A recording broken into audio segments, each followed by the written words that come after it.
Oh, it's just about that time. It's about 6:10, at least on my watch.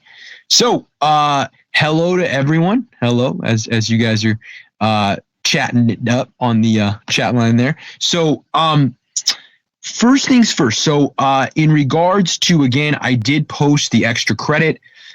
Next week, I'll be offering. I'm going to be going over the video writing assignments. Okay, so this is that. Yeah, I know. I'm glitching a bit. I think it's because. Let me see. So I did mute everyone. So hopefully that helped with the lag.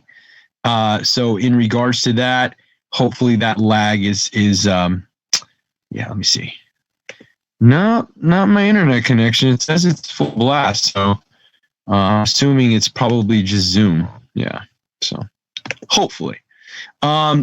So again, I will be going over the video writing assignment next week. Okay. So next week, yeah, maybe too many tabs. Maybe I'm gonna have to close a lot of these. Professor Chavez, this is the interpreter, one of the interpreters. Could I just clarify with you in what order you're going in the chapters? Just because I just studied chapter 6 for tonight and it's chapter 11, and that's happened twice. So could I just double check what order you're going in? So do you have a syllabus? Yes, you sent us the syllabuses and all of your PowerPoints, but the order on the syllabus, on the order is exactly where we're actually following from. We don't have the syllabus, we just have the PowerPoint. I'll show it to you right now. Oh, okay, yeah. That's what I was asking. So yeah, no. I can send you the syllabus. That would be great. Awesome. Yeah, so that actually is dead on with everything we've covered and what we do cover the entire time. So yeah, it indicates. I'll show you, and I definitely will send it to you as well. But this is what it looks like from a perspective. So right here on week 9, which is March 9th, which is today, Bureaucracy, Bureaucratic Reform, Chapter 11. Chapter 11 quick. Yeah, so definitely I will be sending that to you in after class, definitely. All right. So let me see. Am I still lagging a lot here?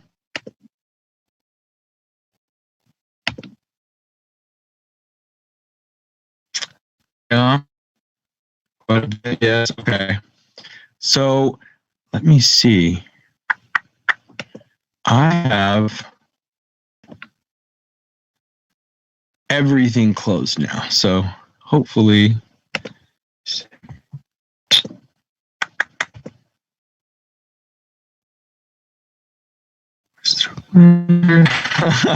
That's funny. Let's see.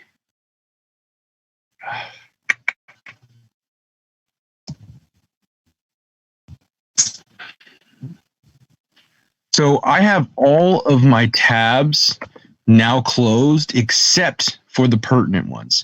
So hopefully that'll help a bit, but I am still not sure why it is lagging because like I said, yeah, full bars doesn't indicate good service sometimes, but in the sense of, again, the tabs are now closed. So I'm hoping that it got a lot better in that way. If it didn't, again, I'm very, very sorry. Again, sometimes Zoom will just decide when to work and decide when not to work. So ever so slightly better. I'm hoping.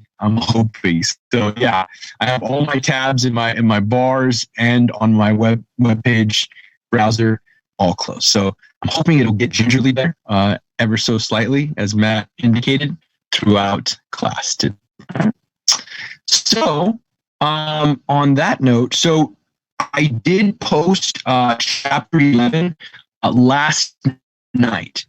So last night I did post chapter 11. So that's what we're going to be going over today. But tonight, by midnight, remember, it's going to be chapter 10. Okay, so chapter 10's quick write is going to be due tonight. Okay, so due tonight. Any questions, comments, concerns before we get into chapter 11?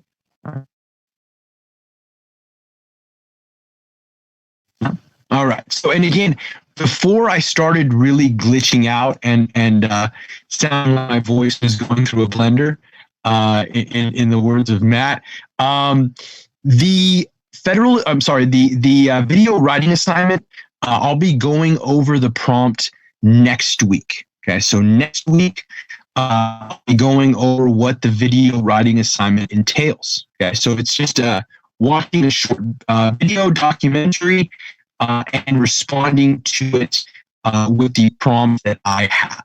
Okay, so I'll be going over the prompt itself so that everybody is aware specifically as to what the prompt is, what it entails, the link that I'm going to provide on Canvas with prompt, so you won't have to go search for it or anything. So it'll all be compartmentalized. You won't have to search for it. I'll be going over the prompt, like I said, next week and fielding questions in terms of clarity. Okay. Right. So hopefully, again, my voice doesn't become that blender sound again.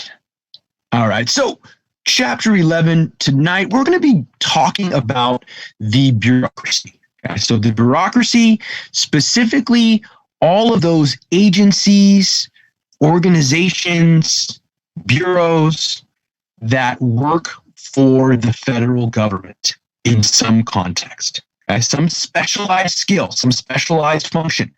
So if you see that collage of all of those agencies, organizations, and bureaus that work for the federal government, you'll see a good amount of them. So everything from the FBI, Federal Bureau of Investigation, to the Forestry Service when it comes to the Department of Agriculture, when it comes to, let's say, the IRS, they are also part of that governmental bureaucracy. So, and this is just a short collage, definitely not inclusive to every organization that we have in the government. But again, it shows you in different contexts, different specialized function undertaken for the government. Okay, same thing in technology, that is its primary function. Okay, same thing with the FBI, CIA, when it comes to national security, that's that specialized function. Like I said, Forestry Service, what's that specialized function? Beautification of our national forests. Okay, making sure that, again, when we want to go visit, the Sierras and Sequoias, they're nice. So again, so not exhaustive list at all, but again, a good snapshot of the different ones. All right. So what is a bureaucracy? So simply defined, it is a large organization that is structured hierarchically to carry out specific functions. Okay, so meaning it has a command and control system. You have supervisor, employee, management, middle and upper management. So again, that denotes what bureaucracy is. And again, that's specialized function. Okay, each one of those agencies, organizations, bureaus has that specialized function. Okay? So there are public and private bureaucracies. Okay, so what do I mean by that? So a public bureaucracy is where we as taxpayers are the stakeholders. Okay, our tax money pays for these public bureaucracies. Okay? Our tax money collectively, both commercial, residential, the exchange of commercial, everything that specifically is, again, denoting how those tax dollars fund these different governmental operations, okay, in different ways. So a private bureaucracy, on the other hand, your stakeholder is your investor. Okay, so again, denoting a private business, a private corporation. Okay, so again, it is still structured hierarchically. Okay, you still have a governing board, operations, the CEO, the whole 9 yards. So again, different ways in which there are public and private bureaucracies. Okay, so in public, again, we are the stakeholders, taxpayers. In a private bureaucracy, it is the investor, okay, that the one that is again investing shares in certain companies that again look to again get some revenue from those investments. Okay? All right. So facts about handling of complex problems. Okay.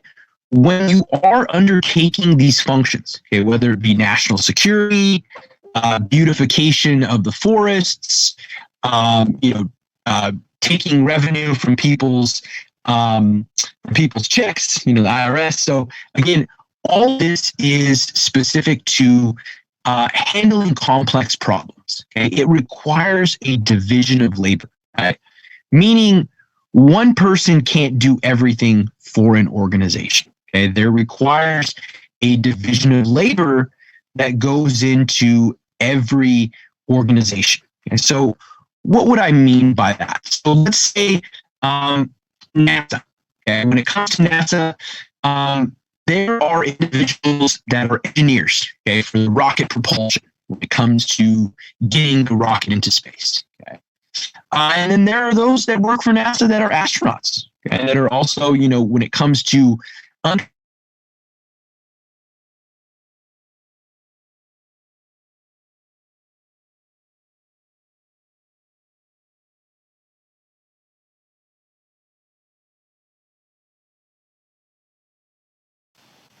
hopefully, okay, I'm reconnecting for whatever reason.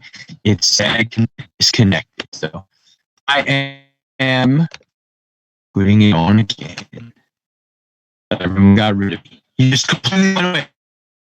It just kicked him out. Yeah, lost audio. Yeah, it happens. Like I said, Zoom tends to work when it wants to. So, point proven, I guess. So as I was saying, with regards to NASA as the example. Okay, so again, when it comes to a bureaucracy, you must concentrate skills on specific, well-defined aspects of a problem and depend on others to solve the rest of it. Okay, so the same example, you have different functions, different specialized, education, experience that go into specific roles within an organization. So when it comes to the study of administration, okay, Woodrow Wilson, okay, our president during World War One, before he was president, he was a political science professor. Okay? The only president to ever be a political science professor. So when it comes to the notion of Woodrow Wilson, okay, he at the time brought up this novel idea, okay, separating politics from administration. Okay. So is the audio still gone? Or the audio is cutting out? It's still cutting out? Yes. Okay. And it's also so like that blendery sound. Mm-hmm.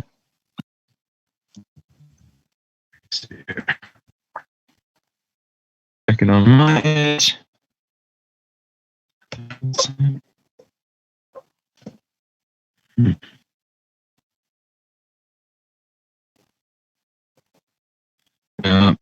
Yeah, it looks like I'm gonna have to work with what I got. So yeah, I will do with what I have. What I got, I guess. So yeah, I will.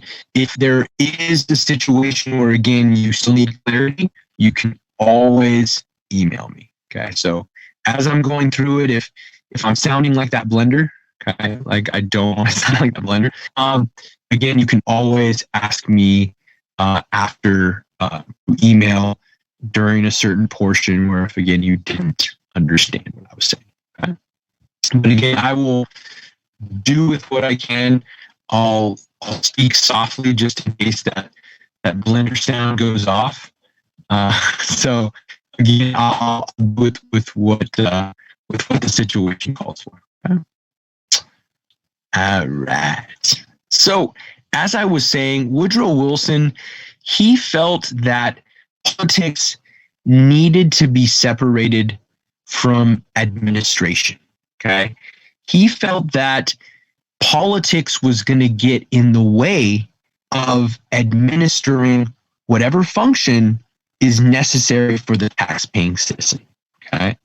So during this time, when he was a professor of political science, he specifically came up with this essay, okay, the study of administration, okay, talking about the need to break up the politics that goes along with administration, okay.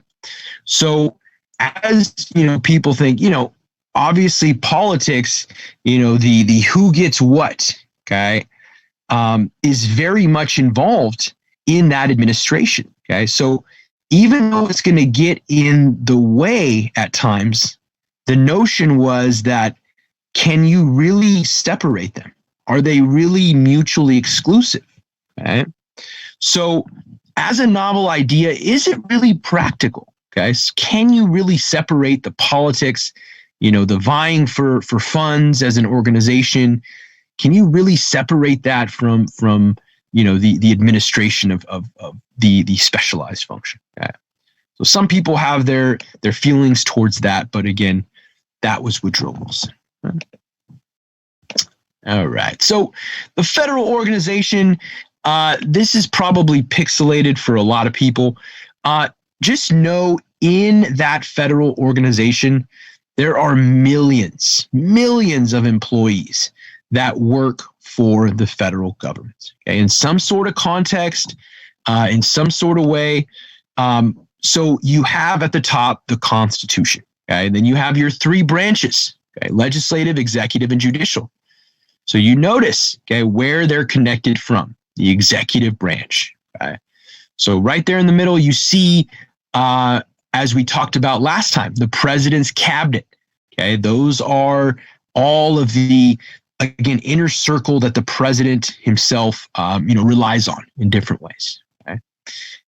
And then below that, you have the independent establishment and government corporations. Okay, we're going to be talking about what a government corporation is here in a few slides. Okay, right at the end, we'll be talking about what that specifically is. Okay. All right. So the size of bureaucracy. Okay.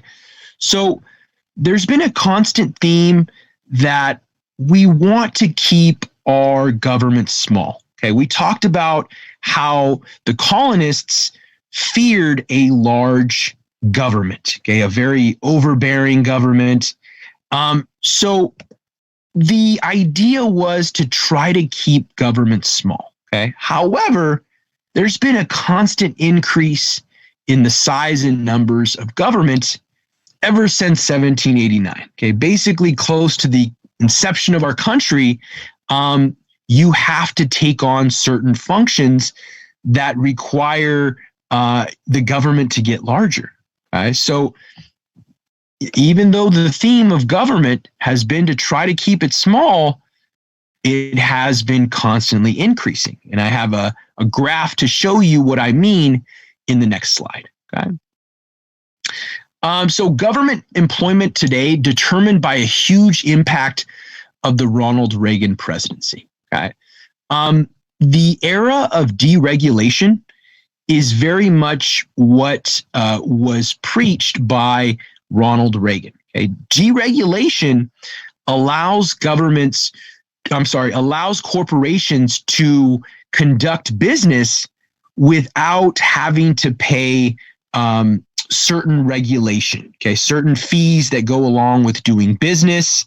Okay, so let's say with regards to the FDA, okay, the Food and Drug Administration. Okay, so that is an organization in our government. Okay, they got to make sure that our food and drugs are kosher, because if they don't, they'll issue one of those recalls that say, hey, don't be eaten on what is it usually? It's probably usually something that's in the ground, maybe some leafy greens of sorts that kind of get tainted. But again, when you have let's say the same idea with meat, okay, meat, there's an outbreak of some sort of something, okay. Deregulation, okay, so you want regulation in some areas, okay. However, it's the government's job to find what that regulation should be. You don't want complete deregulation of food, especially. I'm going to be discussing it in a future chapter, but The Jungle by Upton Sinclair. You want some sort of regulation. You don't want some rodents in your food. Human body parts that ended up in food. Some boots, I think that Upton Sinclair mentioned. So again, what that regulation looks like is very much up to not just the federal government, but the states as well. What they allow as certain business-friendly entities. Okay, the idea of attracting business so that your tax revenue will go up. Okay? So again, how well you're able to attract business oftentimes is reflective on how much tax revenue is garnered, what the overall approach is. Okay, so there's a happy medium in between there. You don't want to scare business away with regulation, okay, but you don't want too much deregulation that you put the public's health at risk.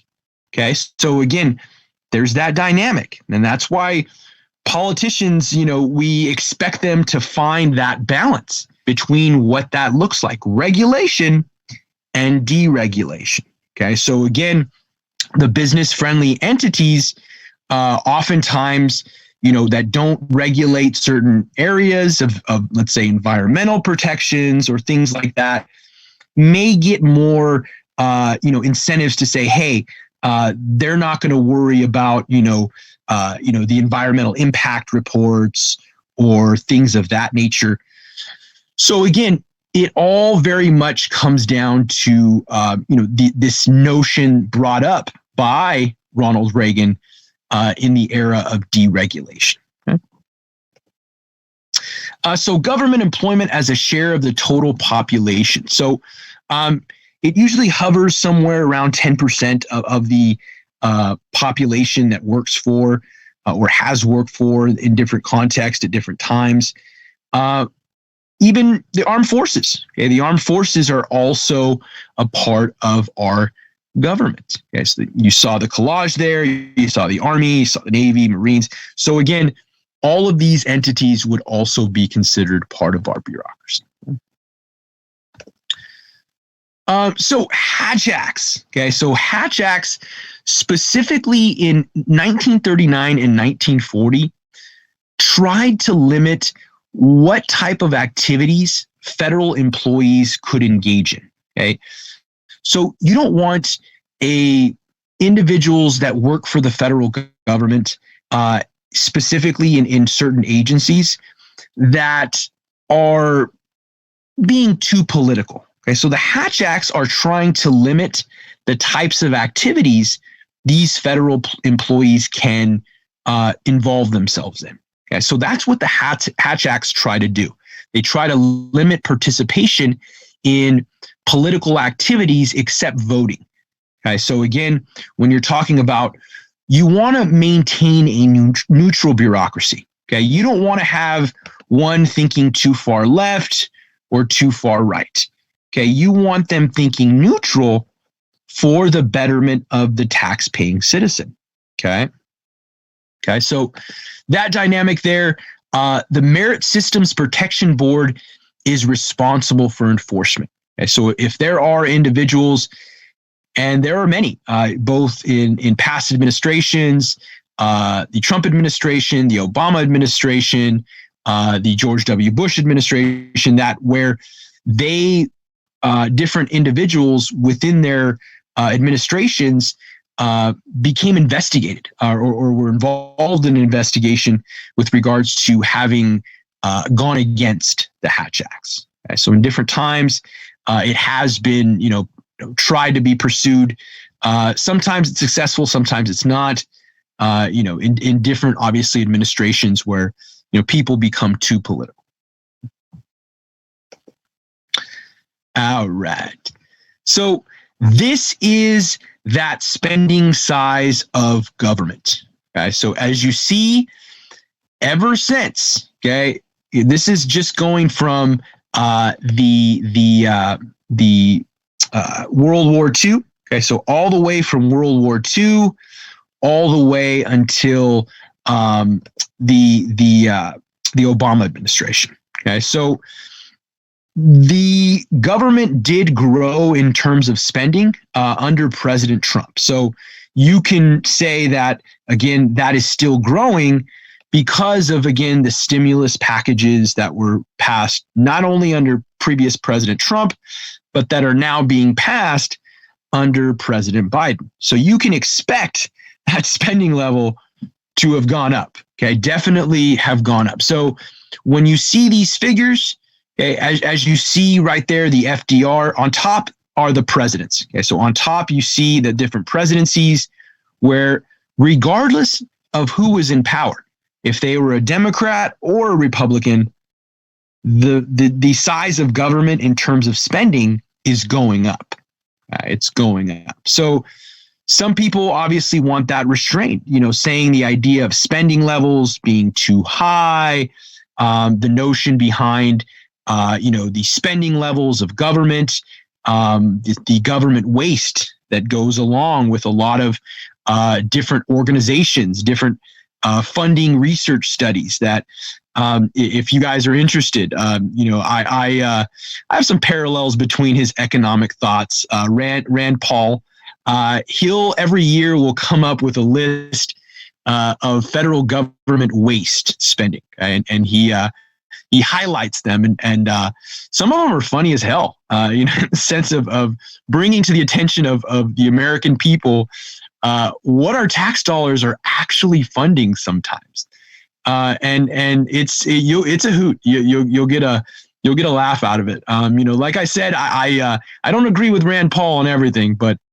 when it comes to that economic parallel, I want tax dollars to be spent properly, obviously, like anybody else. So again, when you have different notions and spending, you can't talk about bureaucracy without broaching the subject of the lazy bureaucrat. Okay, so this notion of bureaucrats being a part of the system, they don't do anything once they have their job. No. Okay, some people, don't get me wrong, there are people that once they have their job, they do as little as possible. They shirk to no end. And that happens, don't get me wrong. But to cast the whole bureaucracy, everybody that works in NASA and the Forestry Service, the FBI, CIA, as completely, just bureaucrats, lazy and just not doing anything, you can't cast, you can't paint everyone with the same brush. You want to root out, these individuals that have either been in their position for too long and they just don't have the passion anymore, or just individuals that are just looking to milk the system. They just found a cush job and they just don't want to leave, and they don't do much in the capacity for the tax-paying citizen. All right. So again, the red indicates a Republican president. The blue indicates a Democrat president. So again, doesn't matter who's president. Spending levels are going up. All right. So in the federal budget, so when we're talking about ever since the Great Depression, okay, so ever since 1929, okay, right there, you've seen spending levels go up. Okay, so like I said, it was around 11% during the Great Depression. it's now equivalent to around 38%. Okay, so we're talking about the entire federal budget here. Okay. However, we don't really get a good notion as to, again, how much we really spend in social spending versus defense and all the rest. Okay. So our defense budget, okay, the next 7 countries in the world don't spend as much as we do on defense. Okay. So I am 100% for our troops. Have a lot of family members that are. So when you look at that dynamic, you see what I mean by, perhaps, defense, is very much a part of the scheme and the spectrum. But when you're looking at the 2019 discretionary spending breakdown, so this is discretionary funding that's totaled to about a little over $1.3 trillion. Okay, so this is the pie that specifically is, again, denoting where that little over $3 trillion is going. Okay, so this is that percentage breakdown in 2019. Okay, so if you notice, 52% of our discretionary funds in 2019 went to defense spending. Okay, so again, that's not just going to our troops. It's also going to, again, like I may have mentioned before, those companies within the military-industrial complex, Lockheed Martin, Raytheon, General Dynamics, Northrop Grumman, that again are getting these multi-million, sometimes billion-dollar contracts to undertake different technological advances when it comes to combat or war or engaging in some sort of upper-handed conflict, where again, technology is looking to, again, keep us one step ahead. Okay, so whether it be with drones, whether it be with Tomahawk missiles, whether it be with Apache helicopters, all of these, again, are contracted out to these, defense spending companies, contractors, these corporations. Okay, so again, it's not just going to our troops. Okay? We gotta kind of field that out. So again, when you look at defense spending, non-defense, so 48% is everything else. Okay, so 48% obviously is a large amount when it comes to $1.3 trillion, obviously. But again, when you're looking at that breakdown, 7% transportation, 7% education, 6% veterans benefits, 5% housing assistance, 5% health, 4% foreign affairs, 4% law enforcement, 4% natural resources, 3% science, 2% community service, and 2% other. So you see where, again, that discretionary funding in 2019, again, that large portion that goes to defense. Okay.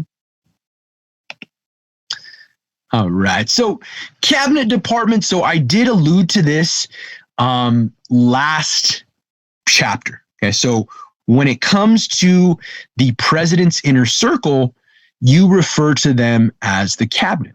Okay. So the cabinet departments are those 15 major departments of the executive branch. Okay. So again, that inner circle, whether it be Department of Defense, all of these entities, Department of Energy, all of these entities that make up the inner circle of the president.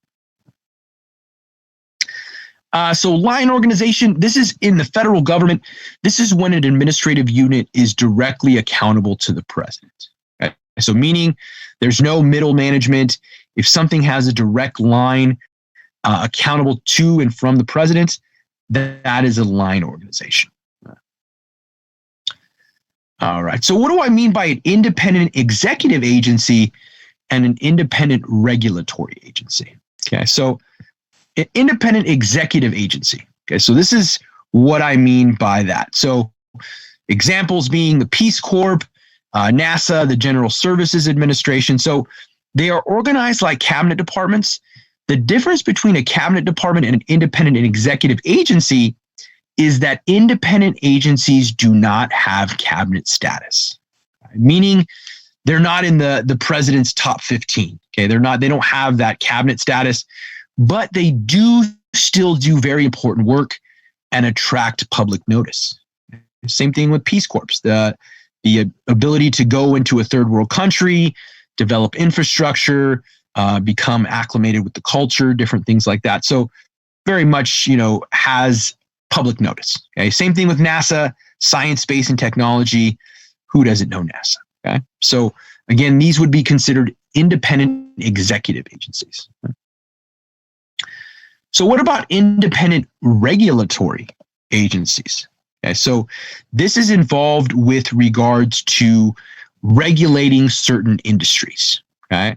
So right there on this page, I have examples of what would be considered an independent regulatory agency.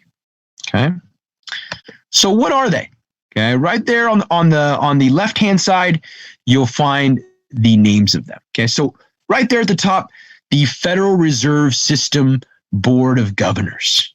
Okay. Also known as the Fed. Okay. Whenever you hear the term Fed, the Fed, they're referring to the Federal Reserve Board of Governors. Okay. This was started in 1913. Okay. Right now, they are doing a lot of work. Okay. Why? The stimulus package. Okay. So that stimulus package is going to require the Fed, okay, to adjust their rates based on, again, now there's going to be more money in circulation. Okay. So about $1.9 trillion more. Okay. So there's going to be an adjustment based on that value of the dollar. Okay. How much our money is worth. Okay. There's a lot of different nuances that go into the economy. I wish I'd be able to teach economic theory, but because they go hand in hand, they really do. Politics, the who gets what, and economics, the actual, credit or monetary finance that backs something, they go hand in hand. So, in the sense, I will at times, obviously, interject, different ideas behind what, economics is, but just know that the Fed, it determines policy with respect to interest rates, credit availability, and the money supply. Okay, so there's a lot more money that is not in circulation. Okay, ever since the 1970s, okay, we've been allowed to hyperinflate the economy, okay, because of credit, okay, credit cards. So before the 1970s, it was very rare for somebody to have a credit card. Okay? It was usually only traveling businessmen. It really wasn't utilized like it is now. Okay? So ever since the 1970s, when the onset of the credit card really started to proliferate, is when you started that hyperinflation based on, again, how much people could actually afford. You now didn't need the money up front. You can put it on a credit card. Okay, so this really did a service and a disservice for our economy. Okay, so again, a service in the sense that, again, it helped our economy grow, but a disservice in the sense that now there's a disconnect between what people are actually able to afford and what they're actually buying in the real world. Okay, because now, you can get a $2,500 credit card, no problem, in the sense that, hey, it's a situation that, again, it could cause, obviously financial hardships on people that, again, have to put things on a credit card or, have to live, that paycheck to paycheck.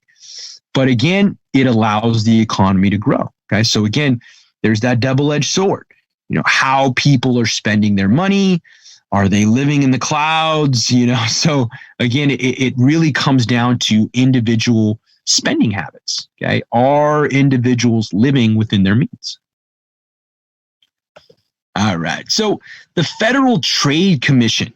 Okay. So the FTC, also known as, they were formed in 1914. They prevent businesses from engaging in unfair trade practices and stop the formation of monopolies in the business sector.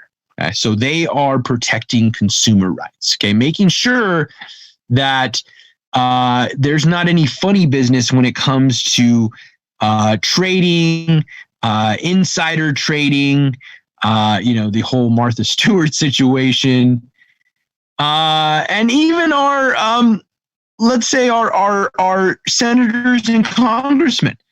Okay. Right before COVID dropped, I don't know if I mentioned it to you, but again, there were congressmen that knew the drop was imminent and they dumped their stock right before COVID. These individuals, were investigated for insider trading. I haven't heard much of it anymore because, again, most of the time they're going to face the ethics committee, the ethics probe.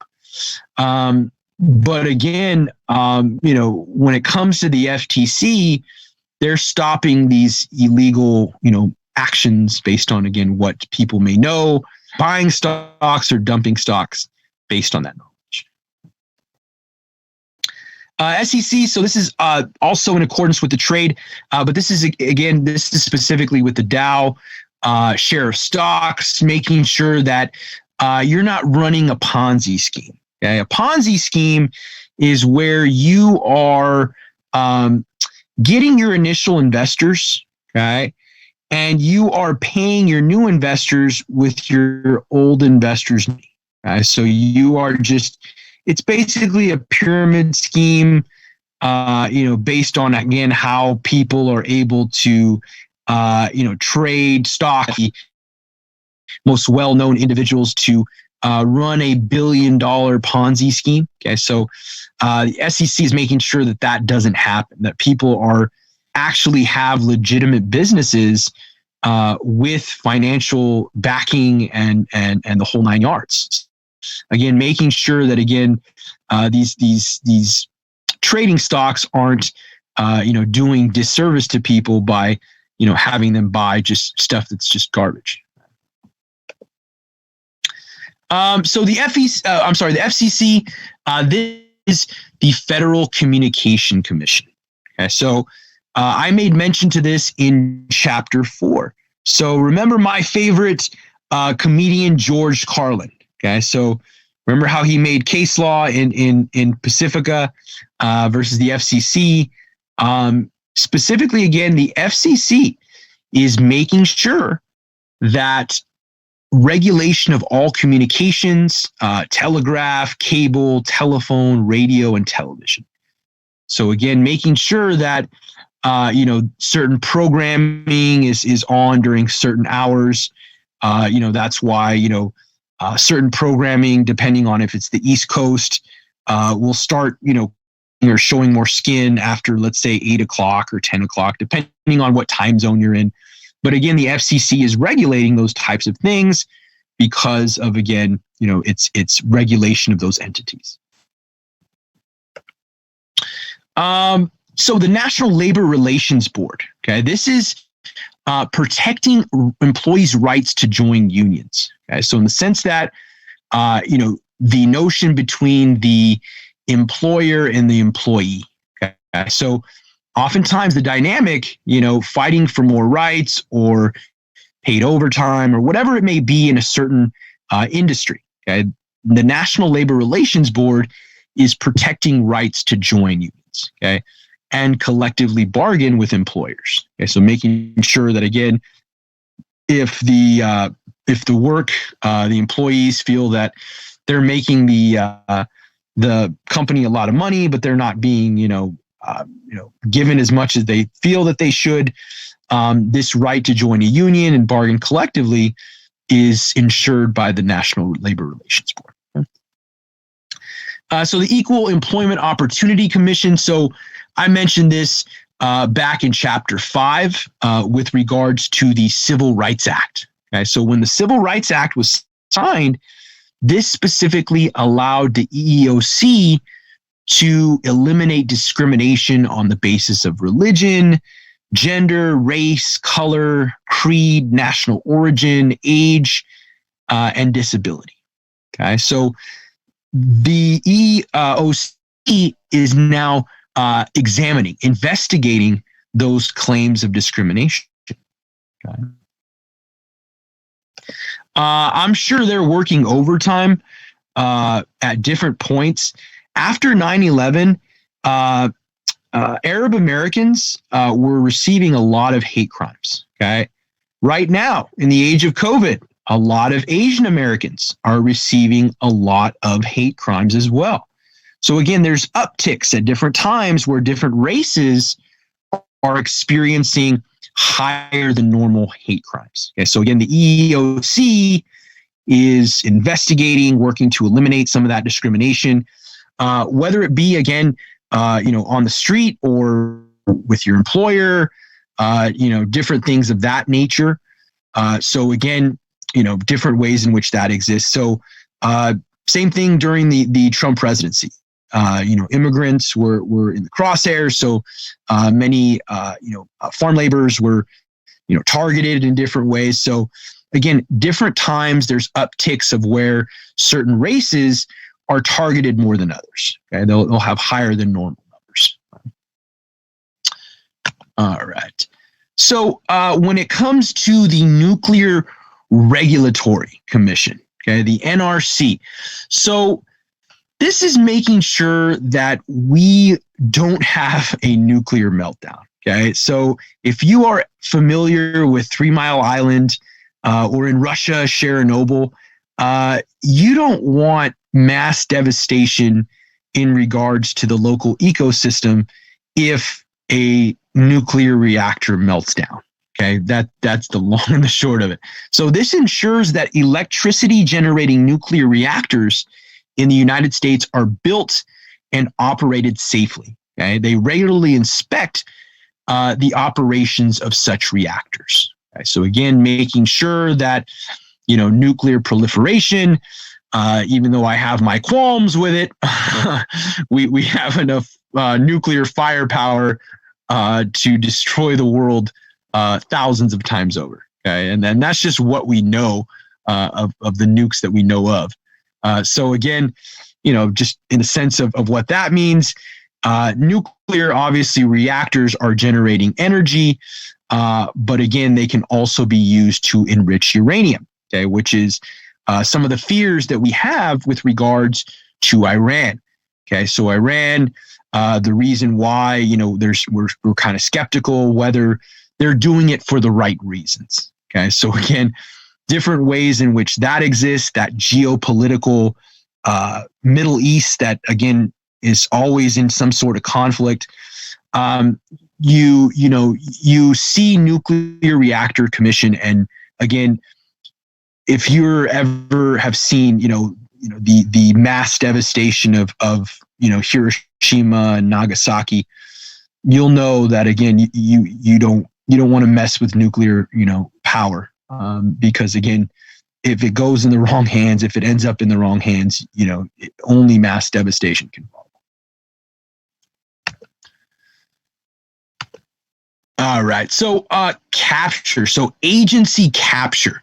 So if an agency isn't pulling its weight, it can be taken over by a larger agency that kind of swallows up its employees. If there are parallels between what that organization was doing. Okay? So again, agency capture is just the act by which an industry being regulated by a government agency gains direct or indirect control over agency personnel and decision makers. Okay, so again, agency capture. So what is a government corporation? Okay, so this is a quasi business governmental corporation. Okay, so what do I mean by that? Okay? So I'll give you an example. In 2008, okay, right before the housing market crash, okay, right before, you had a situation where the first banks to start to fail were Fannie Mae and Freddie Mac. Okay, these were the two first institutions that said, hey, if we don't get aid from the federal government, we are going to crash. Okay, so the federal government said, we don't want that to happen. Okay, because again, people are going to lose their homes. It's going to be even worse. So the government decided to basically purchase and invest in Fannie Mae and Freddie Mac to keep them afloat, okay, from going under. So that is what happened in 2008 to prevent those two banks from going under. Okay, so now you have the government as the Fannie Mae and Freddie Mac as governmental corporations, a quasi business enterprise, again, where the government is involved in regards to having a little bit of a say. But again, it's primarily commercial. Those are banks. They still want to make money. They still make money off of the interest, the money that they lend out. So again, it's still very much a business. But again, it is now subsidized partially by the government. Right? All right. So bankruptcy. Okay. So when you are talking about 2008, okay, why did the Great Recession happen? Okay. So there are a lot of different culprits depending on who you ask.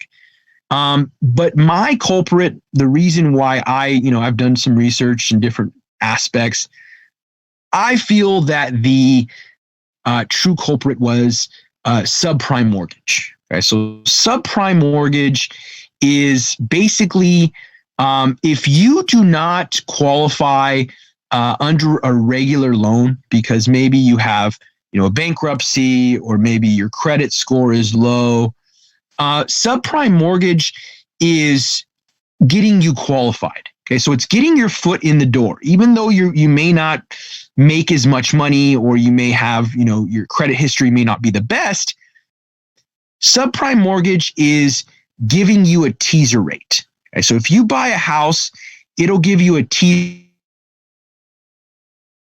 rate of, let's say, 5%. Okay, so let's say in 2008, they said 5%. Okay, so for the first 5 years, okay, subprime mortgage says, I will give you that rate of 5%, 5%. Okay. However, after those 5 years, that rate in interest now balloons to 10% or something like that.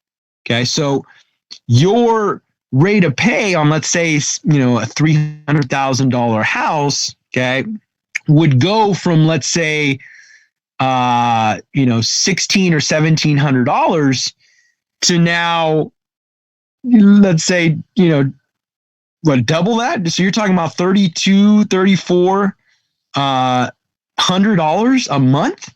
Okay. So that's where people started losing. Okay. Because again, if your rate is now jumping, okay, people were thinking that their house was going to keep going up so that they would just basically build the equity and, nothing would happen. So when the bubble burst, okay, when the housing bubble burst, people couldn't afford their mortgage, okay, because now that, like I said, that teaser rate of, $1,600 or $1,700 now doubles to $3,400. So again, people could not afford their houses. They were qualifying people that had not a really solid job to have or float a house. So they qualified under subprime mortgage. but a lot of them got suckered in. Again, it goes both ways. Obviously, the real estate agents want to make money, and the buyer wants to buy a house. So again, there's responsibility on both ends, to know what you can afford. And, so again, the dynamic between that, that's where the housing market burst. Okay. People can't afford their house when it jumps so far up, in mortgage payments. So that's where people started losing their house. They felt that they would be able to refinance after 5 years because their house would have gone up exponentially. But that didn't happen. Okay. Again, it started stagnating, and it didn't go up. It started going down. So that's why people, were buying, $450,000 homes when it was only worth maybe, $300,000. Okay. So people started losing their money really, really bad. Okay. So, some people, are still reeling from the Great Recession. Okay. And I'm sure the same idea will come with COVID. People will still be feeling the effects of COVID-19 till 2030. I guarantee you. I guarantee it.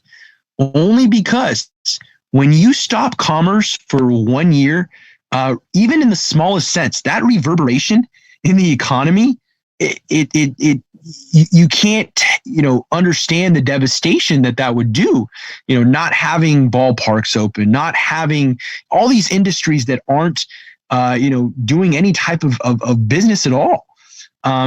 So again, when you're talking about true devastation, we're up for a decade of it. Different ways in which, again, local governments, they're going to have to make some decisions depending on, again, if tax revenue increases, because if, restaurants are closed and big box stores are the only things open, there's going to be a new divide in the economy. And, the commercial taxes, for your mom and pop shops, they're being completely devastated right now. Right? So again, reverberation of the economy, we barely, started, a catalyst from getting out of the Great Recession. He started hitting strides right before COVID hit. And now that COVID hit, again, now we have, at least another 10 years of, different, notions of, again, local government suffering from lack of tax revenue, commercial and otherwise. The states that, again, all of these, when it comes to retirement systems, okay, retirement, depends on the economy in a lot of ways. And if different economic forces, aren't, intact at different points, that can have a devastating effect on local governments. So what do I mean by that? So Stockton,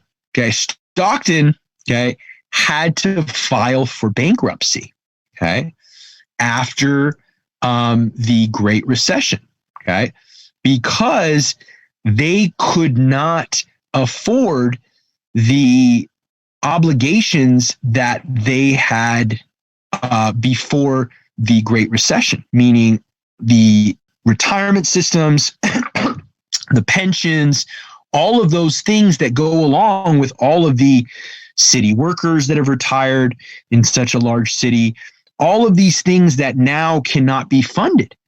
So for Stockton, they had to file bankruptcy. Same thing for, let's say, Detroit. Detroit during this time period was very devastated. It's still devastated, but during this time, it was even more so. That was the big drop. So when these local jurisdictions are having to file bankruptcy, I don't think it can't happen if COVID doesn't start improving and different things don't start going a certain way. Because again, the effects of the Wall Street aren't felt till oftentimes a length of time afterwards. So again, we won't know what they are in its entirety until, several years down the line. Whether, again, economies, start increasing, people are no longer afraid to go to restaurants anymore or ball games. Again, all of these things are going to be a huge what if, okay? Because as humans, we oftentimes get stuck in our routines. Okay? And if our routine the past year has been, just take out, that's killing a lot of service working industry workers. Okay. Because waitresses, you don't need as many, maybe chefs in the back, your dishwasher, all of these different notions behind, again, the operations of, any business. Okay. And even mom and pop shops that, again, aren't considered essential, during the most devastating times where, again, big box stores who have lobbyists are considered essential. So again, it's a rough time right now for some mom and pop shops and restaurants that, again, are just trying to make ends meet. And again, at 25% capacity, they still can't make it. So again, the devastation, like I said, whenever the state opens up is when you're going to see, things getting better. But when the fifth largest economy in the world, which California is, stagnant, it's just not going to get any better just for the foreseeable future because of these restrictions. And I will go into more detail about why and what makes California the fifth largest economy in the California state government chapter. I promise. All right. So when it comes to the aristocracy of the federal government, this is more just in the sense of when it comes to political appointees. Okay. So again, the president gets to choose who the heads of these 15 departments are. Okay. That cabinet department. Okay. So they don't necessarily need any type of expertise or education. Obviously, it helps them get the job in the sense of, being confirmed by the Senate, but they don't necessarily need that. Okay. The individuals who actually work for the organization, okay, they have to have certain experience and education. Okay. So let's say with regards to the Forestry Service. Okay. If you're going to work for the Department of Agriculture Forestry Service, it would help you to have a forestry degree. Okay. Same thing with, let's say, the FBI, having a criminology graduate degree or something like that. Yeah, it would help you out, So again, specific education, maybe, being a law enforcement for so many years. Same thing with if you're working for the Forestry Service, maybe, you volunteered for beautifications at different times. So again, all of these instances where, again, the people that work for the organization, they have to meet certain criteria. Okay. That wasn't always the case. Okay. Before the merit system was the spoils system. Okay. The spoils system is just simply awarding somebody a job because they supported you.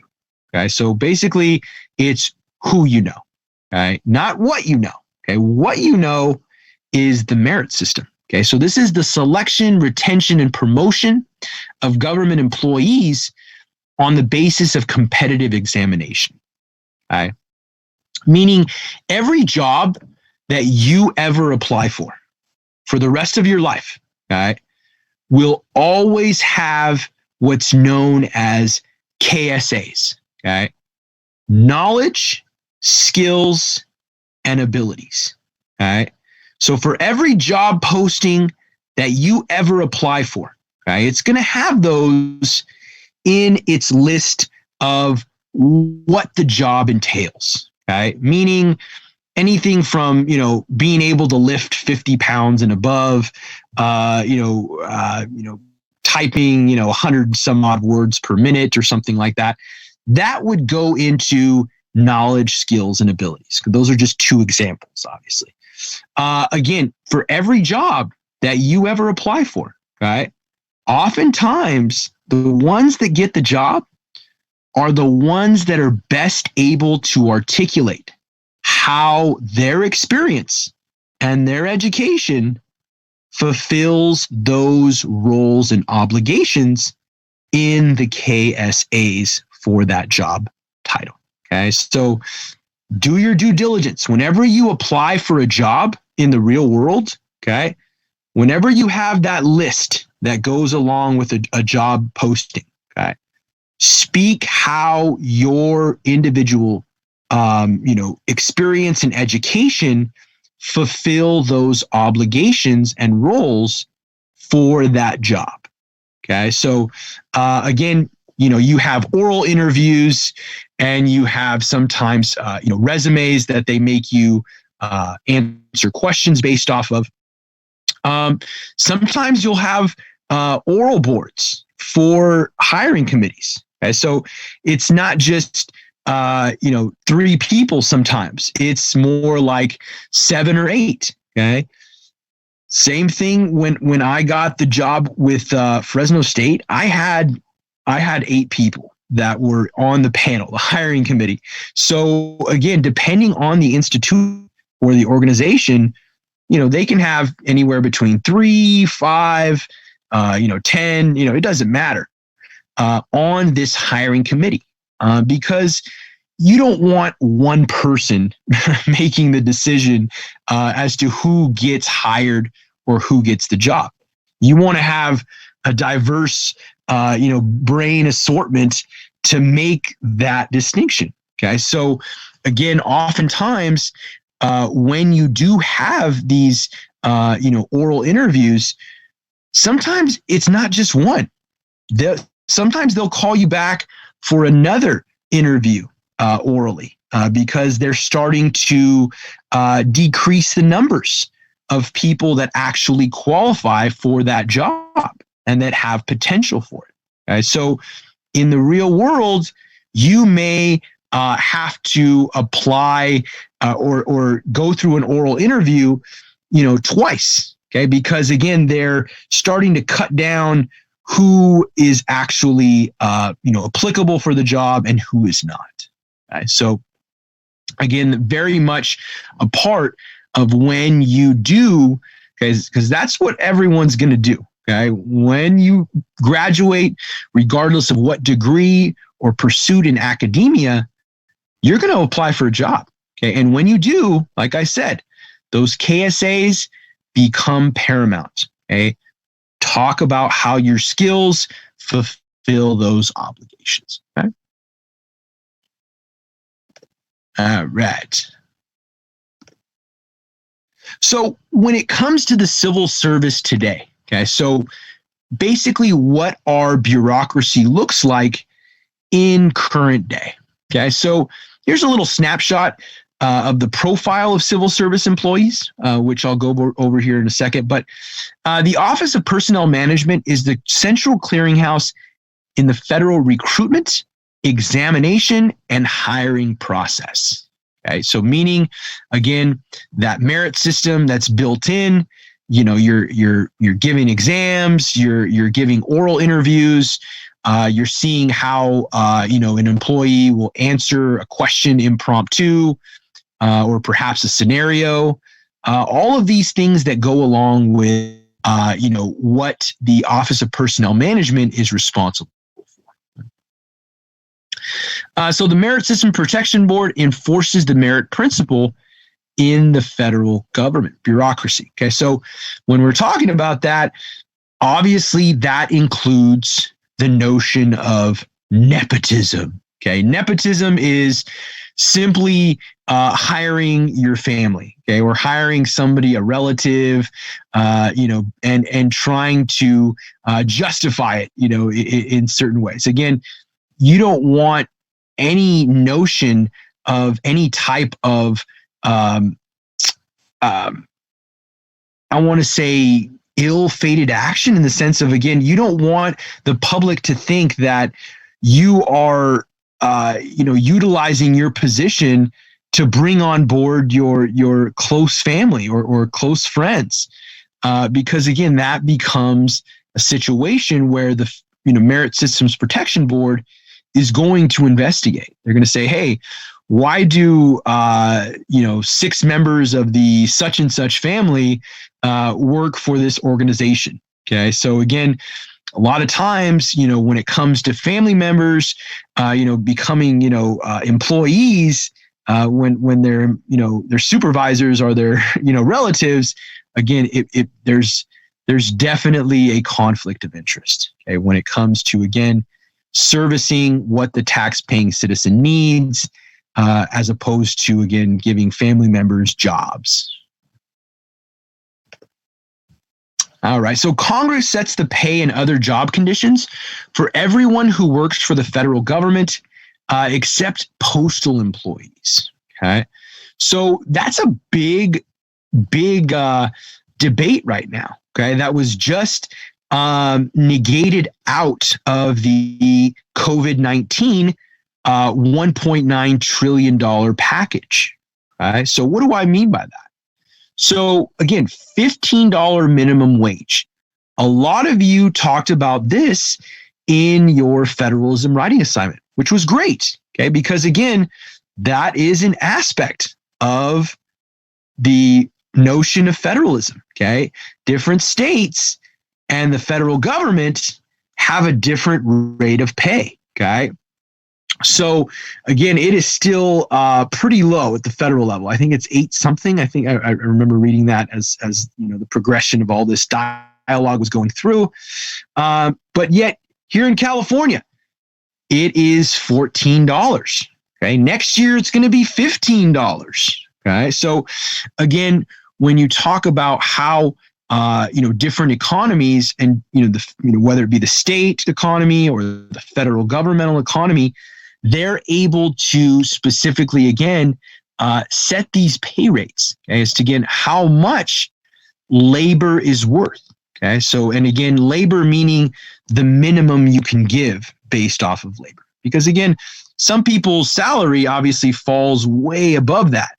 But again, when you're talking about bare bones minimum, okay, in a state like California, even at $14, you are struggling. Okay, you are very much struggling. Okay, so again, different states, you may not, $14 an hour would be amazing. Okay, and let's say, Louisiana or let's say Texas or Mississippi, where their minimum wage is very, very low. Okay, so again, that dynamic behind, again, what state and the federal government decide is that minimum rate of labor pay when it comes to, again, how much somebody is worth, what their labor is worth. All right. So if you see that profile there, that is what the civil service employees percentage breakdown is. Okay, so you notice 44% women and 56% men. Okay. Ethnic background, so non-Hispanic Caucasian, okay, is 71.3%. African Americans at 16.7%. Hispanic Latino at 6.4%. Asian Pacific Islander at 4.5%, and Native American at 2.1%. Okay, so that's the ethnic background breakdown. Education.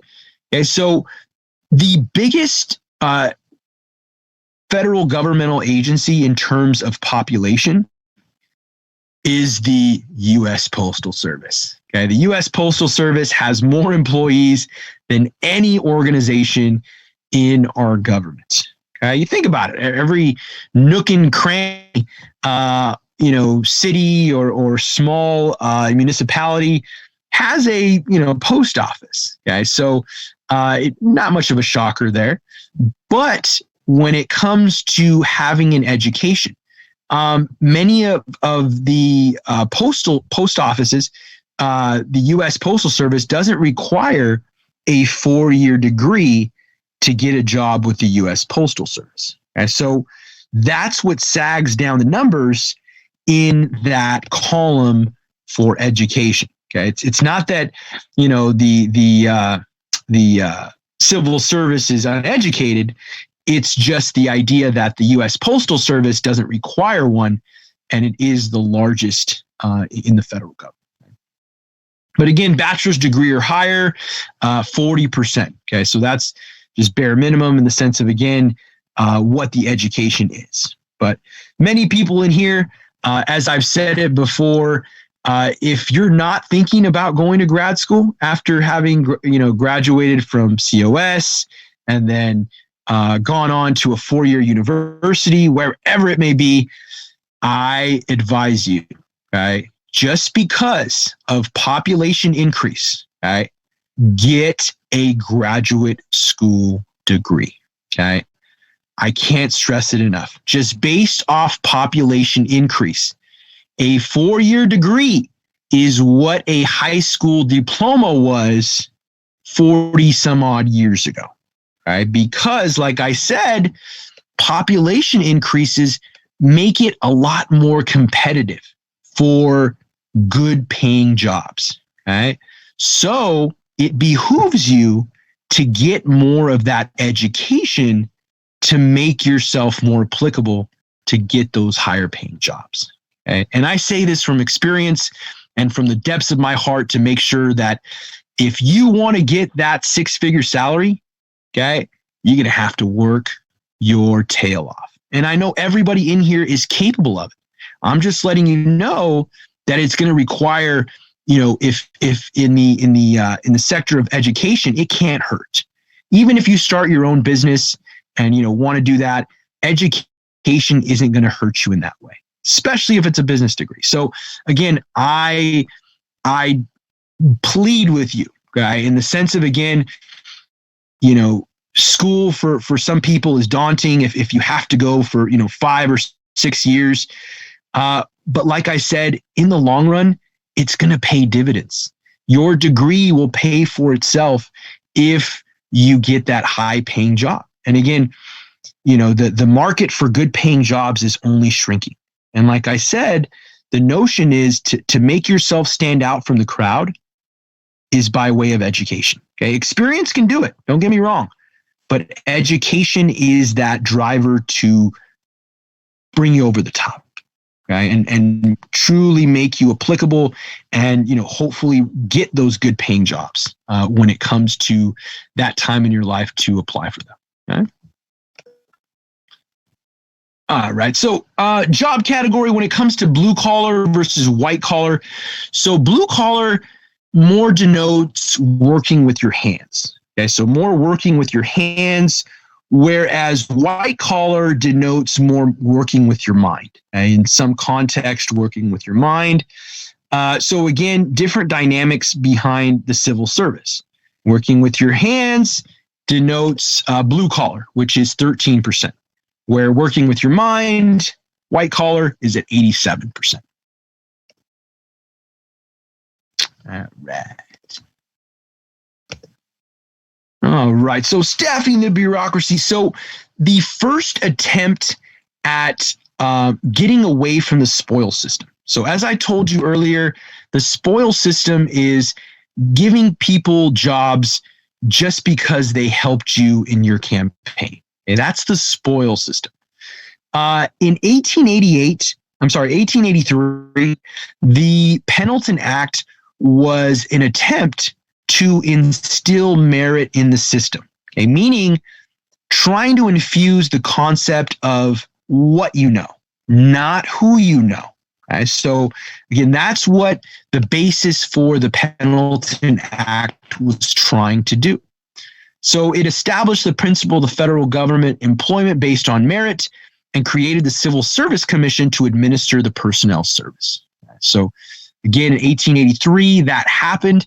And again, this was that first real attempt to infuse merit in the system, okay? Because again, you want the right people in the positions, because in order for, again, the government operations to work well, you want people in there that know what the hell they're doing, okay? You don't want people in there that, just don't have, any concept or grasp of why they have that job.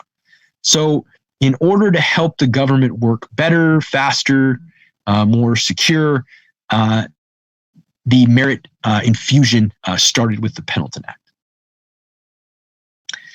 All right. So reform includes rules and hierarchy in variety of government agencies and organizations that oversee certain functions.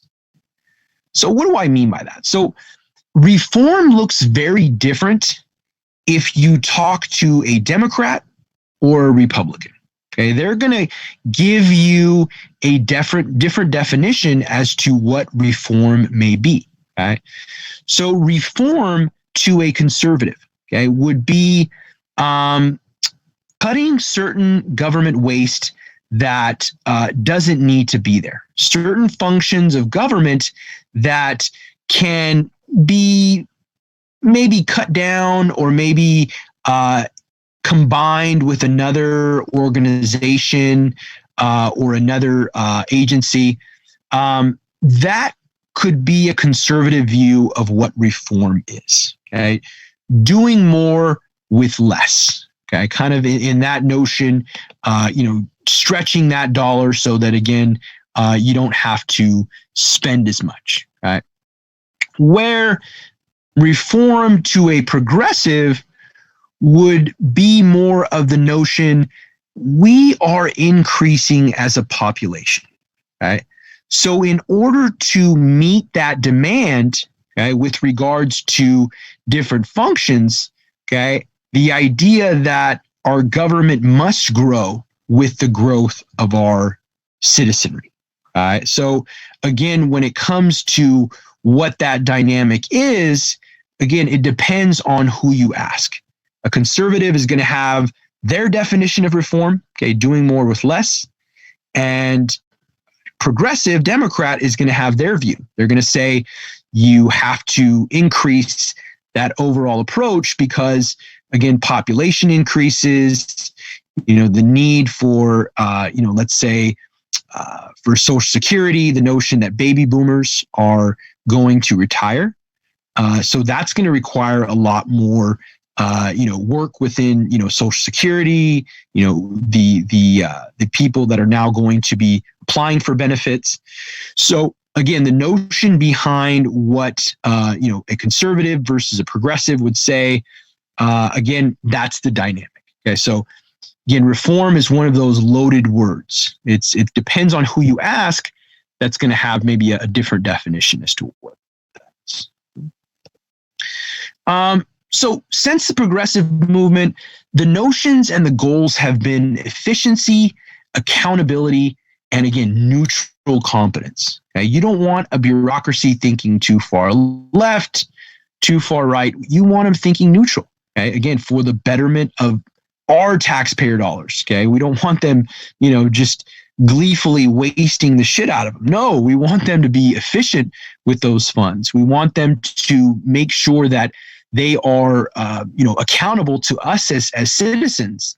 That our money isn't just going, to waste or into, corruptible situations. So, government in the Sunshine Act. So this is an attempt to reform government, meaning the sense that everything specifically has to be conducted in public. Right? So this is making sure that these organizations and agencies aren't, let's say, embezzling the money that they're receiving from taxpayer funds. They want to give, the ability of the taxpayer to maybe speak on the record. Okay, go on to the meeting itself and speak to what the issue is. Okay? The government in the Sunshine Act allows that. Okay, in the sense that these organizations, they can't conduct their business in secret. They have to do it before the public. Okay? So it's a law that requires all committee-directed federal agencies to conduct their business regularly in public session. Because again, you do not want, some agencies to work in a vacuum, because that's where problems start. Okay, you want to make them accountable in the sense that now the public is able to view what they're saying. It's on the record. So all of these different things that go along with the Sunshine Act. Sunset legislation. this is saying that, hey, if a bureaucracy, if a certain agency or organization is not pulling their weight, and they become, not accountable to, let's say, their mission and vision statement that every organization needs to have, if they're not accountable to that and they start, floundering, sunset legislation says that they can be reviewed regularly for effectiveness and be terminated unless specifically extended as a result of these reviews. Right? So again, it keeps these organizations accountable.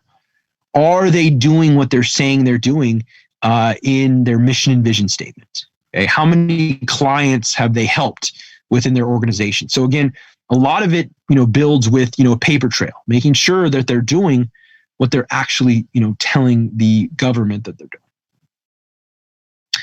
All right. So privatization. This is basically the new frontier of government. Okay. So in the sense that instead of having government do things, which kind of, works in a clunky fashion, privatization. Oh, I have a question from Rebecca. What's an example of sunset legislation? So you can say, let's say,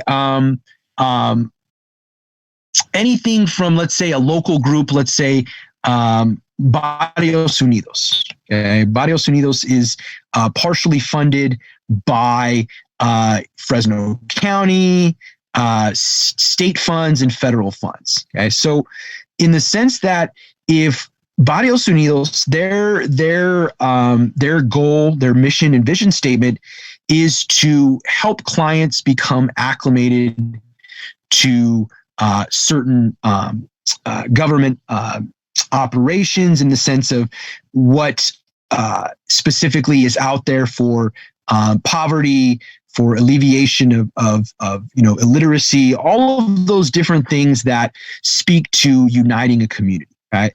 However, if they start going off track, okay, if they start hiring too many people, they start going above their rate as to how much they get in funds, they can be put on notice. Okay, they can say, hey, you aren't fulfilling your obligations, you aren't serving as many clients as you said you were. So a lot of what sunset legislation is looking at the numbers, because numbers are going to justify your existence. Okay, so a lot of these organizations, in order to justify their existence, they're accumulating all of this data. Okay, all of these clients that they're serving in order to help them alleviate poverty, help them with illiteracy, helping maybe them read, different ways in which that exists. Okay, so sunset legislation is saying the government is going to review the ongoing operations of not only Barrios Unidos, but every organization that's getting federal funds. But if they aren't doing what they're supposed to, they can get on the chopping block. Okay, so again, sunset legislation says you're not going to receive funding if you are continually not doing what you say you're doing. Okay, so good question, Rebecca, in the sense that, again, that would be an example in the sense that if you are not cutting it in the sense of what you say your mission and vision statement are, they're going to cut funding from you. Good question. All right. So privatization, okay, this is, again, specifically replacing government operations with those conducted by a private business. Okay, so what do I mean by that? So I gave an example a little earlier in the semester, but I'll go over it again in the sense of our trash, okay, picking up trash in our local community. It usually happens twice a week. Okay, once with your garbage and your recycles, and then the other day with your greens. Okay, usually that's how it happens. So your local city, okay, your local jurisdiction, okay, they will either hire city workers, okay, to pick up trash, okay, or they can privatize that action and give it to a private disposal company. Okay, so let's say like Pena Disposal or something like that. Okay, so again, the idea is, okay, is a city saving money by hiring city workers, or would it cost them less to privatize that out to a private company? All right. So again, cities have to do their due diligence in the sense of, are they saving money? Right? Because again, in the long run, city employees, they're going to require, health benefits. They're going to require, pensions, retirement systems. So that may be a little bit expensive for some cities. Okay. Whereas privatizing that garbage pickup might be a little bit more financially, understanding, in the sense that, again, you'd better off going that direction. Okay. So you have to weigh, as a city council, you kind of have to weigh that financial pendulum. Okay. Where is it at? Okay. That's just one example. You can privatize almost anything. Okay? And when I say that, we have privatized soldiers. Okay. So soldiers in our military. Okay. Whenever you hear the term a private contractor has died in Afghanistan or Iraq, that is a privatized soldier. Okay? Usually what happens is you will have ex special forces, ex Green Berets, all of those individuals that are just combat badasses. Okay, and what the government will do is they will pay them to go back to Iraq as a private contractor. Okay, so utilizing their skills and abilities to work as a private contractor in Iraq instead of a soldier. Okay, why? The death of a contractor doesn't really translate the way a death of a soldier does. Okay, so oftentimes, in order to kind of alleviate that worry from government, okay, the fact that when you hear a private contractor died in Afghanistan or Iraq doesn't really translate the way in which a soldier's death would. Okay? So, but again, when you're talking about paying more, private contractors, okay, they are equipped with specialized skills. Okay, like I said, they're ex-special forces, ex-Green Berets, ex-Army Rangers, ex-Navy SEALs. So again, a lot of times they are the best of the best. Okay, so they are now paying these individuals who work for, like let's say Blackwater, that are now being paid, let's say, $150,000 for 6 months. Okay, because of the hazard pay involved and everything like that. In reality, you might be paying more because, again, the way soldiers go, a lot of times they're being paid, pennies for every hour they're working. Okay, whereas a private contractor requires more in the sense paid based on their expertise. So again, when you're weighing these options, if you can go from privatizing anything from garbage all the way to a soldier fighting in a foreign country, you can privatize anything. Okay? So again, based on those two examples, like I said, the government can utilize the services of private companies to undertake the governmental operations in the public sector. All right. So whistleblower. So this goes along exactly with our quick write this week. All right. So the story of Edward Snowden, and I'm going to be harping on this here in a few slides with the quick writes, but he is one of the most famous whistleblowers. And what do I mean by a whistleblower? Okay, so in the context of government, it is someone who brings gross governmental inefficiency or illegal action to the public's attention. Okay, so as I alluded to in the 4th chapter, okay, there has been a slight erosion of our 4th Amendment right to unreasonable searches and seizures. Okay, so much so that, again, the data drop of Edward Snowden, okay, revealed the PRISM program, okay, meaning that, again, violation of our 4th Amendment right, the government is accumulating all of this data and information on our Google searches, our tendencies in location as to where we are, what music we listen to, all of these things that, again, are now put in a metadata file that, again, if the government ever needs it, okay, they can pull it, okay? And again, some people say, hey, I don't care, I'm not doing anything wrong.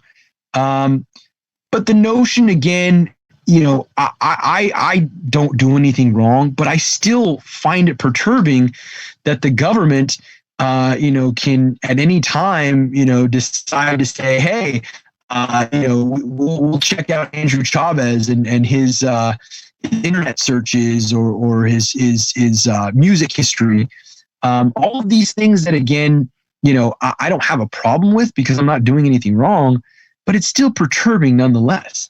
That, again, this data that is privy to no one but me is now being collected by the federal government. So, again, it should be unsettling because, again, what Edward Snowden did was really blow that whistle as to, again, how far that rabbit hole really goes in context to our national security apparatus. Okay, so Edward Snowden, he worked for the CIA and the NSA.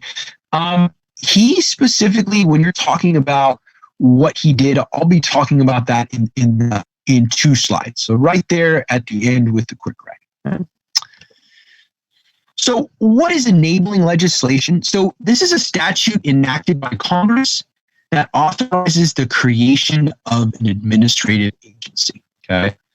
So an example of enabling legislation, okay, after 9/11, okay, when the culprit, so the 9/11 Commission said that the reason why the towers were hit, okay, was the lack of communication between the intelligence agencies. So meaning the FBI wasn't talking to the NSA. The NSA wasn't talking to the CIA and vice versa, okay? So in order to fuse a lot of those pieces, because each had pieces as to what was going to happen, they just didn't put them together because they were not sharing information. There's a lot of pride that runs along with working for a federal intelligence agency, meaning a lot of times they don't want to help another agency out because they want to make themselves look good. They want to get the credit. They want to make sure they got it. So a lot of times, when it comes to sharing information, it was a lot more difficult before 9/11. So in order to force a lot of these sharing of information between government agencies in the intelligence community, the Department of Homeland Security was created.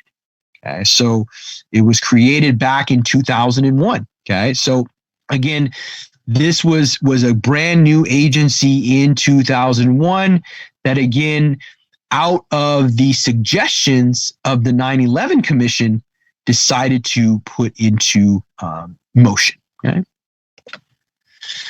So an iron triangle and an issue network. Okay, so I'm going to show you the difference in the next 2 slides, but an iron triangle is built off of, you're going to get something out of it. Okay, so an iron triangle is basically you scratch my back and I'll scratch yours. Okay, so this triangle, meaning 3, okay, the individuals that make up this iron triangle that are built off of basically when you're talking about their motivation is self-interest, which I'm going to show you here in the next slide.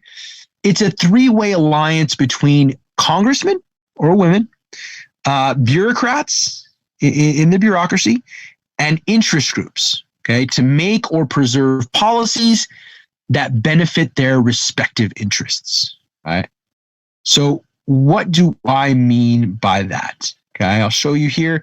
So iron triangles versus issue networks. So iron triangle, again, when you're talking about what they are, they're all built off of self-interest. Okay, they're all getting something out of the exchange. Okay, so this is kind of showing you in an iron triangle what each party would be getting out of that either relationship or exchange when it comes to the notion of what each of them is expected to do. I scratch your back, you scratch mine. Okay, so again, that motivation built off of self-interest. Okay, whereas an issue network, okay, an issue network is not driven by self-interest. Okay, it is driven more altruistically in the sense that they get more of a feeling of gratification just because they're involved, okay? Not because they're getting something out of it. So it's more altruistic driven.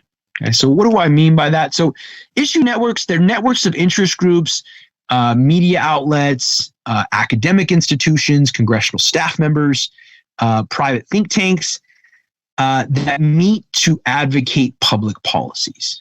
Okay, so right there, obviously those are examples.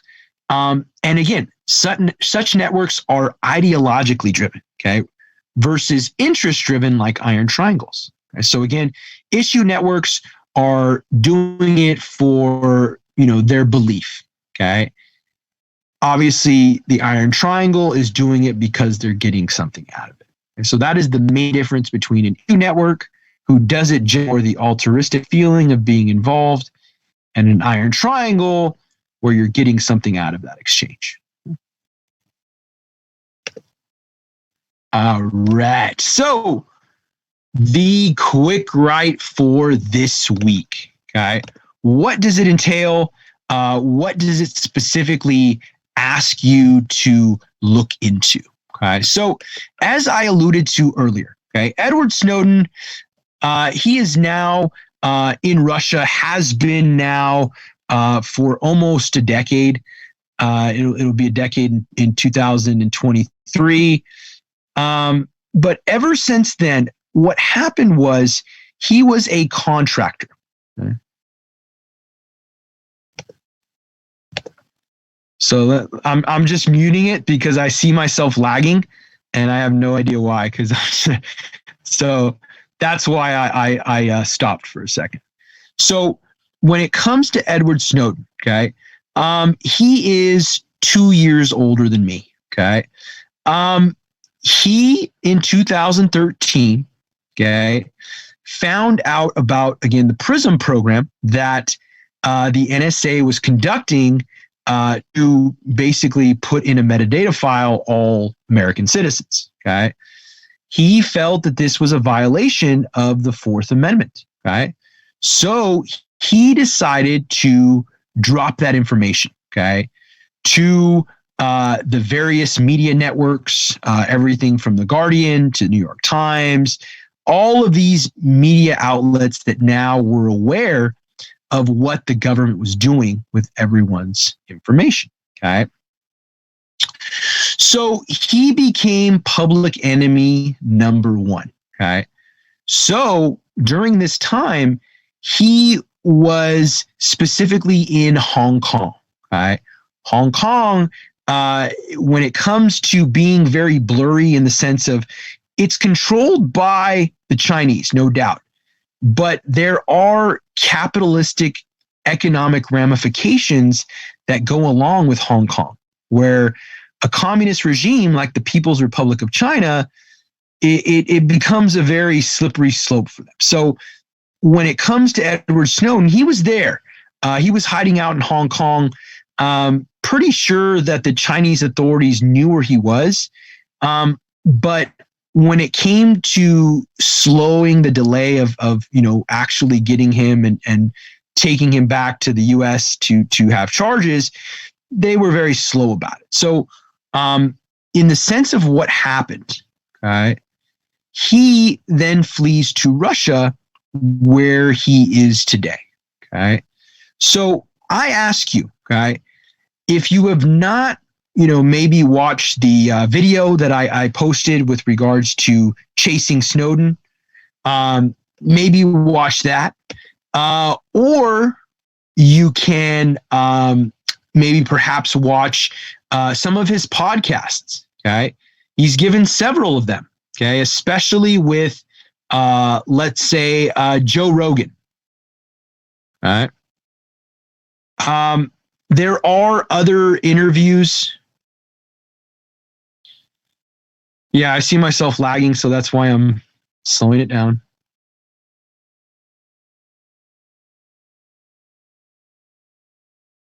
All right. Seems like it's not lagging anymore as much anyway. Okay. So again, do yourself a favor. Do a little bit of research on who Edward Snowden is. Okay. What type of person he is. Did he do what he did for the right reasons or for the wrong reasons? Okay. So in the end, I ask, okay, what is your view of Edward Snowden? Okay. Do you think he is a patriot or a traitor to the United States? Okay. So this is definitely a question that many people, not just students, have pondered. Okay. What the obligations of somebody who works for the federal government. Okay. In the sense, when you work for a intelligence company or intelligence agency like the NSA, like the CIA, sometimes you will work as a contractor. Okay. This was the case for Edward Snowden. He was working for a contractor called Booz Allen and Hamilton. Okay. They were working along with the NSA to, again, accumulate all of this data on American citizens. Right. So those two questions, like I said, I ask, okay, not only what is your personal view of Edward Snowden, but also, do you think he is a patriot or a traitor to the United States? Okay. And I say that because when you do work for an intelligence agency, right, you sign a confidentiality agreement, okay, meaning that anything that you come in contact with that is a very sensitive nature to the national security of our country, that you can face 25 years to life if you expose what that may be. Okay? So again, you are expected when you work for an intelligence agency to do that. Okay. And he did that. Okay. He signed that contract and everything like that. So when it comes down to what we feel about who he is, okay, did he do it for the right reasons? Did he do it for the wrong reasons? I leave that up to you. Okay. I want to know what you feel or what your view of Edward Snowden is, and if you do think he is a patriot or a traitor for being the whistleblower that he was. Okay. Any questions, comments, concerns? Has anybody ever not heard of Edward Snowden?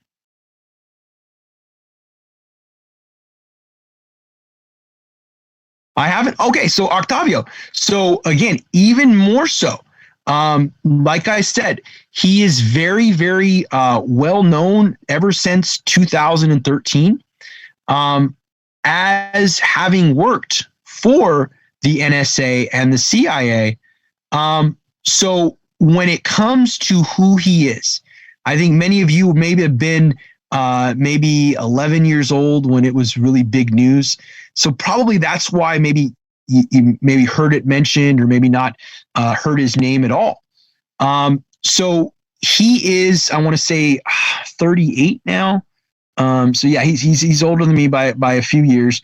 But again, when you take on, oh yeah, so Matt said, yeah, I read about him when I was 13 or 14. So yeah, it usually would conform to when the story broke the way it was.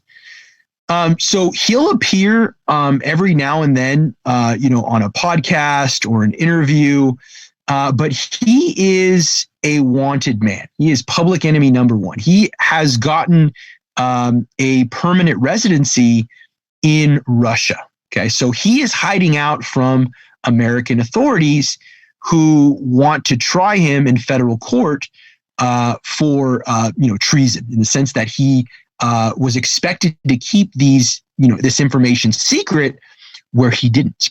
He saw it. He felt that, again, it was this violation of the Constitution, the Fourth Amendment, and felt that it needed to be exposed for the American citizens to see. Okay. So I never heard this case. Mr. Espinoza says, but I know about the founder of WikiLeaks. Is it similar?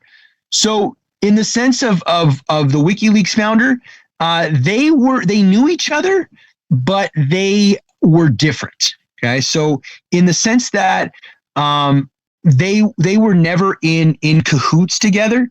They had, after the fact, WikiLeaks had actually helped Edward Snowden get to Russia, but they didn't help him with the actual dump. Okay, so meaning they didn't involve themselves in, they got it secondhand when it was displayed on The Guardian, on the New York Times. So WikiLeaks found out about Edward Snowden just when we did. They helped him out when he was on the run to escape to Russia.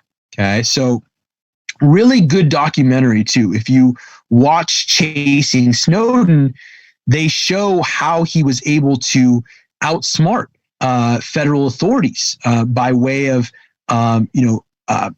skirting the law. The idea behind how the federal government was never able to pinpoint him because he was savvy, in the sense that he knew what the federal government was going to be looking out for. So he had a heads up on the matter. And I say this because, again, I'm only 3 years younger than him. To say that even if I did know that information about my country, would I have the courage to make that known to the public? I'm going to be honest. I wouldn't. I would not have that type of action, because I don't know the capability of my government. Okay. Edward Snowden does. Okay. He works for the NSA and what his government is capable of. I have no clue, and I still wouldn't mess with him. Okay. So when it comes to Edward Snowden knowing full well what the U.S. government is capable of, and yet he still makes that, dump of all that information in the PRISM program, I see that as, wow, I wouldn't do that. I know I wouldn't. I wouldn't have the goal to do that. Just in the sense of, again, like I said, I don't know what my government's capable of. And Edward Snowden does, but yet he still decided to make that leap of faith. All right. So again, I hope you guys do maybe a little bit of research on who he is. Again, I just gave maybe a brief little introduction, and I would have showed you the video in class, but I know that it is one of those things where, the videos just suck on here because I can't show them to you. So I ask you, if you will, to maybe do a little research, okay? Who Edward Snowden is, okay? what do you feel his MO was? Okay. What do you feel his motivation was? Do you think it was sincere? Or do you think he was just looking to become a celebrity? Okay. There's a lot of different takes on who Edward Snowden is. So that's why I open this up to you, because this is something that, again, people debate every day. Okay. Believe it or not, they debate whether Edward Snowden is a traitor or a patriot every single day. Because, again, he is still public enemy number one when it comes to being the thorn on the side of the U.S. government. I agree, Anthony. This writing is going to be interesting because, like I said, it is interesting because you get to see how, what he was, how he went about, going and defying his role for the government. Whether, again, that was righteous or not, that'll be up to you. Okay. Do you believe his stories? Do you, come to comprehend him as a noble person or, an irrational person? Because, again, we have these different takes on what type of person he may be based on what we may feel about why he did what he did. Okay? And that's why I want to hear because, again, many of you, like I said, didn't even know who he was before this lecture. Now you're going to get to see, again, somebody, defying their country and now becoming, this public enemy number one. Is it for the right reasons or for the wrong reasons? Okay, I'll let you decide what that may be. Okay. Any other questions, comments, concerns, or issues that I can answer or that you may have?